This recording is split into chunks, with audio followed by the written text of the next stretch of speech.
Pemerintah Desa Rindu Hati hari ini Selasa 29 April 2025 melaksanakan penyuluhan hukum tentang pengelolaan dan pelaporan keuangan BUMDes. Acara tersebut dilaksanakan di kantor desa dan adapun narasumbernya adalah Kajari, Kabid PMPMD dan Tripika Taba Penanjung.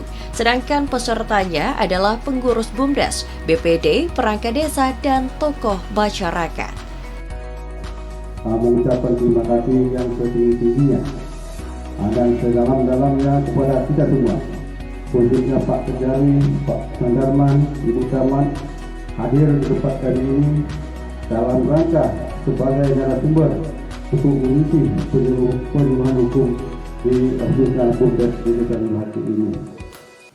Untuk itu harapan kami dari pemerintah desa kepada peserta pelatihan ini, baik itu khusus pengurus BUMDes, pengawas, dan kita semua yang hadir ini, harapan kami adanya penyuluhan ini nanti kita sama-sama bisa mengawasi atau memberi pencerahan juga ilmu yang kita dapatkan nanti dari pihak hukum untuk kita mengawas BUMDes yang ada di desa kita ini. Selanjutnya perlu kami sampaikan juga Pak Firman, berterima kasih, mungkin ini kali pertamanya kami ini syuting di bawah Bapak ini. Kami ini harus berhati-hati nampaknya ini. Harus jos ini nampaknya. Terima kasih sekali lagi Pak Firman.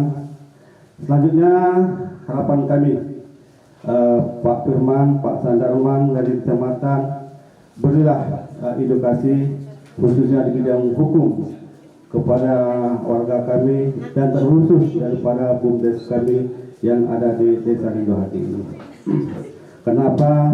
Dengan adanya hukum, mengerti dari BUMDes kami mengerti tentang hukum, tentunya pengelolaan keuangan desa, pengelolaan uang BUMDes nanti mereka sangat berhati-hati. Itu dengan adanya nanti penyuluhan hukum di BUMDes ini. Selanjutnya juga Pak, perlu kami sampaikan bahwa kami ini pemerintah desa juga jajarannya BUMDes atau warga kami, yang namanya hukum itu Pak, mungkin buta hukum salah Pak, tapi mengerti hukum itu masih jauh Pak. Untuk itu harapan kami sekali lagi, berilah pencerahan kepada kami atau edukasi kepada kami tentang hukum, sehingga kami khususnya pemerintah desa dalam mengatur anggaran dana desa yang ada di desa kami ini, kami tidak menjadi salah langkah Pak. Kenapa? Kali salah langkah ini hukum akan menjerat kami. Itu harapan kami, beri aturan-aturan atau hukum kepada kami sehingga kami ke depannya mengelola keuangan desa ini dapat dengan berjalan dengan baik dan tidak tersangkut dengan masalah hukum. Itu Pak. Selanjutnya saya tidak berpanjang-panjang Pak. Nanti mungkin Bapak Firman, Pak Sandarman akan mengisi. Saya selaku kepala desa hanya ingin membuka acara ini secara resmi. Namun sebelum saya buka ada pantun juga sedikit nih Pak. Ikan cepat, ikan gabus, kepiting sembunyi di bawah batu. Lebih cepat, lebih bagus Pak Darman. Yang penting kami mendapat ilmu. Dengan mengucapkan Bismillahirrahmanirrahim, acara ini kami buka dengan resmi. Bengkulu ke Kampung Bali. BUMDes adalah badan usaha yang seluruhnya atau sebagian besar modalnya itu dimiliki oleh desa, yang didirikan untuk mengelola aset jasa pelayanan dan usaha lainnya untuk kesejahteraan masyarakat. Nah, kembali kita ingatkan tujuan dari pemerintah kita yaitu untuk mensejahterakan masyarakat.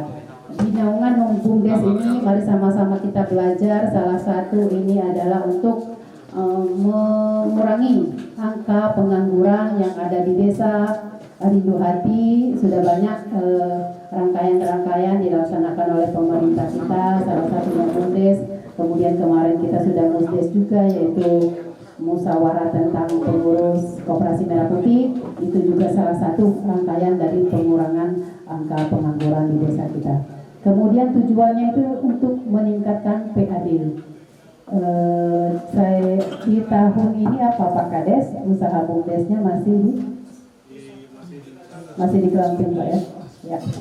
Semoga di tahun ini dan tahun akan datang kita lanjutkan saja glampingnya, kita dalami saja lagi potensi wisata kita, karena kemarin dari pendamping juga mengikuti festival wisata kita dan Rindu Hati termasuk di dalam nominasi, dan semoga bisa nanti ke tingkat nasional dan bisa lebih diberdayakan lagi oleh BUMDes Desa Rindu Hati. Kemudian untuk meningkatkan kesejahteraan masyarakat desa dan memberikan layanan publik yang lebih baik, kemudian kembali ke ekonomi masyarakat desa untuk meningkatkan ekonomi. Di sana nanti kalau memang kemajuan glamping kita di situ ekonomi bisa bertumbuh, UMKM-nya nanti bisa tumbuh untuk masyarakat desa Rindu Hati yang pentingnya dan utamanya.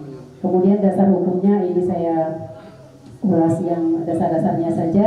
Undang-Undang Nomor 6 Tahun 2004 tentang Desa Pasal 188 dan Undang-Undang Nomor 32 Tahun 2024 tentang Pemerintahan Daerah Pasal 213. Kemudian Peraturan Pemerintah PP Nomor 11 Tahun 2011 tentang Badan Usaha Milik Desa. Kemudian Peraturan Menteri Permendes PDTT Nomor 4 Tahun 2015 tentang pendirian, pengurusan dan pengelolaan dan pembubaran. Mohon koreksi juga nanti mungkin dari Pak Sandarman ada salah penyampaian dari kami, mungkin beliau lebih menguasai tentang peraturan-peraturan yang berkaitan dengan BUMDes. Kemudian laporan badan usaha milik desa. Nah inilah yang dilaksanakan oleh pemerintah Desa Rindu Hati pada hari ini untuk penyuluhan tentang laporan. Nah nanti mohon timbal balik dari peserta, jangan hanya mendengar, kami nanti harap bertanya bagaimana cara, bagaimana bentuk pelaporan yang benar menurut aturan undang-undang yang berlaku, supaya di kemudian hari kita tidak tersandung dengan hukum. Itu yang selama ini yang kita takutkan.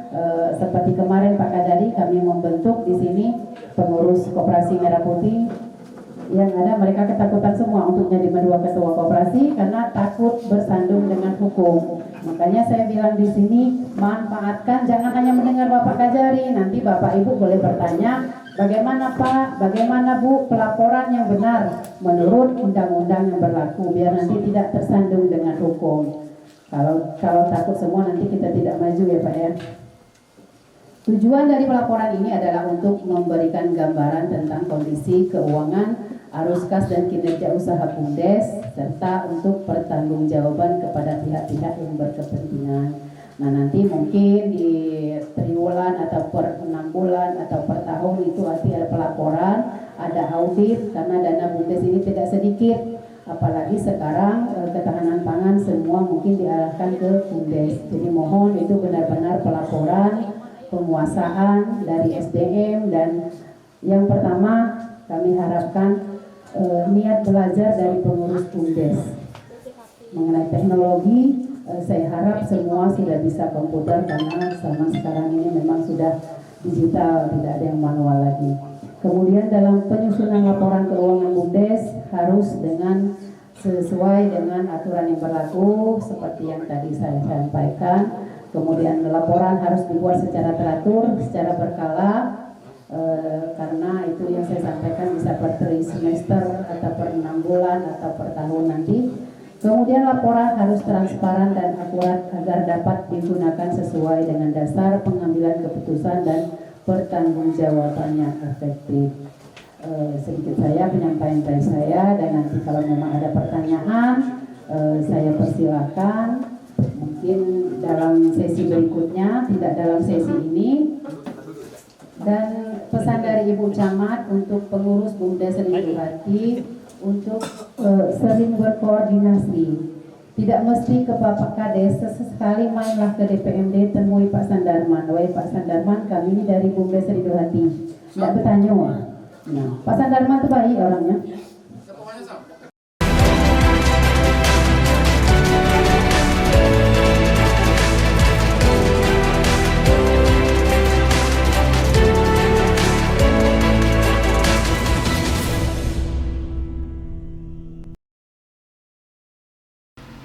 Kepala Kejaksaan Negeri Bengkulu Tengah Firman Halawa melaksanakan kegiatan penyuluhan hukum di kantor Desa Rindu Hati, Kecamatan Taba Penanjung, Kabupaten Bengkulu Tengah, dengan tema pengelolaan dan pelaporan keuangan BUMDes. Pada kesempatan ini, Kepala Kejaksaan Negeri Bengkulu Tengah, Bapak Firman Halawa, selaku narasumber menjelaskan bahwa pengelolaan dan pengembangan usaha BUMDes yang berkelanjutan menekankan pentingnya studi kelayakan usaha serta pemanfaatan potensi desa secara optimal untuk meningkatkan kesejahteraan masyarakat. Pelatihan ini bertujuan untuk membekali pengurus BUMDes Desa Rindu Hati dengan kemampuan praktis dalam merancang dan menjalankan unit usaha desa secara profesional dan inovatif. Seperti komitmen saya juga di awal ketika bertugas di sini, saya memberi perhatian kepada desa-desa karena konsep kita membangun Indonesia ini, membangun desa itu ya membangun Indonesia sebenarnya. Membangun desa otomatis kecamatan juga ikut maju. Kecamatan maju karena desa-desa maju ya kabupaten kita maju. Kabupaten kita maju, provinsi dan sampai Indonesia maju. Tidak cukup hanya Jakarta ibu kota saja atau IKN itu yang dibangun, tidak. Buktinya ya perhatian pemerintah minimal sejak tahun 2015 ya. Kucuran dana desa ini mengalir terus sampai detik ini. Mungkin tahun demi tahun juga nanti ke depan kita harapkan jangan putus. Harapan kita. Ya, kita harapkan karena ini dana bukan sedikit ya. Meskipun mungkin di sini kuotanya berapa 700-an ke atas kali ya. Dana desa atau lebih. 600 lebih ya, kurang lebih segitulah. Tapi ini bukan dana sedikit kalau kita mau hitung-hitungan. Mengharap dari APBD belum tentu dapat setiap tahun begitu, nggak ada. Paling juga kalau dapat jalan, ya kalau dapat jalan dari sama tadi mungkin tahun ini ya, dapat jalan Tabat Keret ke Rindu Hati. Itu bangun. Tapi tahun berikutnya belum tentu, nanti dialihkan ke desa lain lagi. Tapi dana desa ini pasti, sejauh ini pasti dikucurkan. Nah kalau kita tidak jaga, kita tidak kelola, ya sia-sia nanti kita ini. Padahal sejak 2015 seharusnya ini sudah berkembang bagus desa-desa. Tapi Rindu Hati lumayan perkembangannya pesat kalau saya lihat. Nah Bapak Ibu sekalian, cita-cita atau tujuan daripada membangun desa itu tadi juga sudah disinggung sekilas oleh Pak Ibu Kasih PB tadi ya, bertujuan untuk meningkatkan kualitas hidup, penanggulangan kemiskinan dan lain-lain. Intinya bahwa desa itu membangun untuk kesejahteraan masyarakatnya, pembangunan desa. Nah, ada salah satu usaha yang bisa dilakukan untuk menambah PADes, membantu desa di dalam mewujudkan cita-citanya itu yang membentuk BUMDes sesuai dengan undang-undang desa tadi. Nah, ini memang mungkin karena di awal-awal masih tertatih-tatih ya. Di tempat lain ya ada yang cenderung mati suri. Kalau di sini saya dengar dari Pak Kades sudah menambah PADes, sudah memberikan kontribusi menambah PADes. Kita syukuri itu. Mengapa? Bukan tidak mungkin suatu ketika dana desa ini berhenti. Bukan tidak mungkin. Makanya harapan kita itu terus ya, harapan kita terus. Tapi bukan tidak mungkin berhenti. Situasi ekonomi dunia ini sekarang ini sudah dalam kondisi yang mungkin ada was-was kita kalau kekhawatiran. Perang di mana-mana ini belum jelas kapan berhentinya. Perang dagang lagi ini belum tentu ini antara Amerika dan lain, kena imbas kita semua. Ya, kena imbas ya, buktinya program makan bergizi gratis saja kena dampak semua, pemotongan anggaran semuanya. Ya itulah dia. Kondisi kita sejauh ini masih oke, tapi bukan tidak mungkin khusus dalam dana desa ini, bukan tidak mungkin suatu ketika berhenti atau ada pengurangan. Ya, ada pengurangan. Jadi kalau kita tidak manfaatkan dengan baik, sia-sia. Perhatian pemerintah lagi khusus ketahanan pangan kita karena bisa jadi ini ya mempersiapkan diri, bisa jadi suasana ekonomi nanti ini tidak menentu ya, ketahanan pangan kita juga dari desa ini, perhatiannya dari desa 20% dari dana desa ini, bayangkan itu bukan sedikit 140. Muncul lagi nanti ini nggak tahu Koperasi Merah Putih sudah dibentuk pengurus katanya, ini dana yang tidak sedikit lagi, miliaran itu. Ya, nah ini hati-hati, bukan saya bilang hati-hati dalam arti hal yang menakutkan, tapi patut kita kelola dengan baik. Bukan hati-hati saya katakan was-was, wah ini menakutkan, enggak. Kita kelola dengan baik, karena ini bukan dana yang sedikit. Kalau tidak kita manfaatkan ya rusak, sayang kok, kan gitu. Nah, kedua, sejak 2 tahun lebih sedikit lah, bisa jangan 3 tahun. 2 tahun sedikit lebih saya bertugas di sini.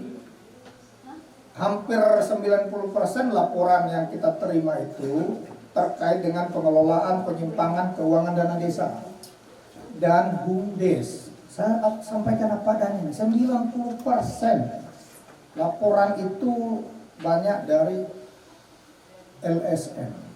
Saya sampaikan apa adanya. Ya. Saya poinnya bukan apa nih, poinnya di sini apa? Ini semua diawasi dalam pemantauan. Ya.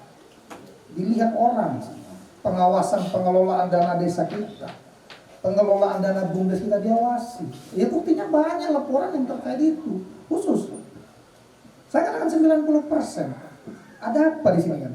Tentunya kan ini mengusik kita. Nah, berarti meskipun dananya ini hanya sedikit, ya modal penyertaan berapa sih mungkin di luar dari ketahanan pangan ya? Berapa sih modal penyertaan desa ke BUMDes? 50 juta, 100 juta, variasi lah. Ada yang naik-naik sedikit. Tapi ternyata menarik perhatian banyak orang. Kan gitu, waspada kita. Bayangkan lagi nanti koperasi yang miliaran itu. Nah, ini bukan apa, artinya waspada kita ini dalam arti mari kita tata dengan baik, mari kita kelola dengan baik. Bukan berarti menghantui kita, tapi bayangkan itu yang tidak seberapa saja dalam pengawasan, dalam pemantauan banyak pihak. Ya bayangkan lagi nanti yang lebih besar kan. Nah itu, jadi memang begitulah dunia kita sekarang ini, era transparan, terbuka. Tidak ada yang kita tutup-tutupi, ada saja yang cara mereka untuk mengetahui. Nah, jadi BUMDes ini khusus hari ini dulu kita bahas. Nah, karena keprihatinan tadi itu dan juga pengawas. Nah, ini bersinergi. Ini harus satu kesatuan. Ya, ada tugas pengawas nanti apa nanti kita paparkan. Kemudian kepengurusan BUMDes lembaganya ini juga harus bersinergi dengan pemerintah desa. Karena nanti segala hal ya, program kerjanya, laporannya, hasil kegiatannya itu dipertanggungjawabkan di dalam musyawarah desa. Nah di sana ada perangkat desa, ada BPD. Jadi ini satu kesatuan, tidak bisa terpisah-pisah. Meskipun pengelolaan BUMDes memang terpisah dari pemerintah desa atau Pak Kades di situ. Jadi Pak Kades ini ex officio. Dia ketika bicara rapat BUMDes, kapasitasnya sebagai penasihat BUMDes. Belum lagi kepala desa. Nanti ketika dibawa ke Musdes, udah kepala desa fungsinya di sana, bukan penasihat BUMDes, lain cerita, dibahaslah sebagai musyawarah dari BUMDes. Ya. Kemudian administrasi, pengelolaan keuangan dan pertanggungjawaban tidak tertib. Banyak masalah biasanya ini berawal dari tidak tertib administrasi. Saya sampaikan aja. Ya, minimal ketika misalnya modal penyertaan dikucurkan ke rekening, nah disitulah sebenarnya sudah dimulai pencatatan administrasi yang tertib oleh pengurus BUMDes. Begitu diterima sekian, bukukan. Kalau ada yang dibelanjakan berapa sekian, buktikan. Kalau ada yang dibelanjakan notanya mana. Kalau ada barangnya mana barangnya, harus bisa dipertanggungjawabkan. Jangan nanti sudah dibeli barangnya karena lupa, aduh nanti aja dicatatkan. Ternyata notanya sudah hilang kan. Nah, repot kan? Kalau repot apa namanya? Kemudian usaha bisnis tidak berkembang dan lancar. Apa yang mungkin kita cita-citakan kita tulis-tulis. Oh, misalnya ikan nila ini Pak ya, ikan budidaya ikan. Oh, kalau saya nanti tanam benih 1000 ekor, 1000 bibit. Kalau sekiranya 3 bulan, 6 bulan panen, hasilnya 5 kali lipat. Ternyata belum sampai 5 bulan sudah banyak mati. Artinya kan tidak berjalan sebagaimana mestinya. Ya, 1000 tinggal 500 lagi misalnya. Dari 500 pun ternyata menyusut lagi sebelum 6 bulan ini tinggal 200 lagi. Banyak faktornya, mungkin curi. Ya namanya kolam terbuka, bisa saja malam-malam kita lagi tidur, tengah malam orang mancing ya kan. Tahu kita lagi asik tidur, ternyata habis isi kolam itu dikuras. Yang tak tidur malam itu. Tak tidur malam bisa aja. Atau diracun. Saya bersangka macam-macam. Atau mungkin kondisi alam ikan itu sehingga dia tidak bisa tumbuh. Macam-macam. Saya punya teman yang pengalaman di usaha ikan. Ternyata airnya itu setiap waktu itu diukur. Karena nanti begitu berubah, ya ikan itu sudah bisa mati. tidak bagus. Jadi tidak bisa kita salahkan siapa-siapa. Memang di sini dibutuhkan kalian, mungkin nanti PPL yang bisa mendampingi lah itu. Pendampingan bagaimana teknisnya itu untuk mengelola ikan budidaya air tawar itu supaya ke depan bisa berhasil. Kita hindari akibat-akibat yang bisa merugikan sebisa mungkin. Ya. Kemudian keuangan BUMDes mengalami kerugian. Ini sudah pasti kalau ya SDM-nya mungkin tidak maksimal, kemudian manajemen tidak berjalan, kemudian usaha tidak berkembang, ya pada akhirnya mengalami kerugian. Pemodalnya juga tidak ada atau kurang, kemudian ada lagi campur tangan pihak-pihak lain yang tidak berkepentingan sehingga ya begitulah dia usahanya tidak berkembang baik. Tidak ada juga mungkin atau terbatas kerjasama dengan pihak-pihak lain. Jadi di sini nanti pengurus BUMDes, pemerintah desa tidak hanya terbatas dalam lingkup desa, boleh dengan PPR, boleh juga dengan universitas yang mungkin paham bagaimana cara budidaya ikan perkembangan biakan. Jadi silakan, boleh saja. Nah, ini ada beberapa wewenang-wewenang yang sebenarnya harus bersinergi. Penasehat. Jadi dalam kondisi BUMDes misalnya atau pengurus BUMDes tidak bisa melaksanakan tugasnya dengan dengan baik atau juga pasif, ya kepala desa boleh mengambil alih atau membawa di dalam forum musyawarah desa bagaimana personilnya ini mau diganti apa tidak, kan gitu, supaya jangan ada alasan usaha BUMDes ini tidak berjalan. Kalau ketuanya pasif atau pindah lalu mau kita biarkan saja, nah, sementara ini kan berjalan terus kan gitu. Kemudian penasehat nggak apa-apa. Ini pelaksana operasional. Nah, ini ada yang penting di sini di dalam pelaksana operasional ya, direktur dan lain-lain. Kalau bisa ini di poin C ini, poin CD ini kita